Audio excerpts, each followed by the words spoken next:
ನಿನ್ನ ಹೊತ್ತಾರ ತಿಂಡಿ ಅದತ್ತೇನ ಗಿಡ್ಡಿ ಅದನ್ನ ಹೇಳ ಮಾಮ ಅವಂಗ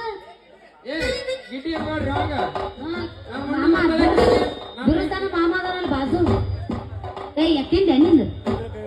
ನಿನ್ನ ಕಡೆ ಎಬಸ್ರಲ್ಲಿ ಈಗ ಎಬಸಾಕತ್ತ ಗಿಡ್ಡಿ ಎತ್ತು ಎಲ್ಲ ಅಂದ್ರ ನಡೆದಿದ್ ಗಿಡ್ಡಿ ಅನ್ನಂಗಿಲ್ಲ ನನಗೆ ಹಾಡ್ಯ ಗಡ್ಬಡ್ಸಿನ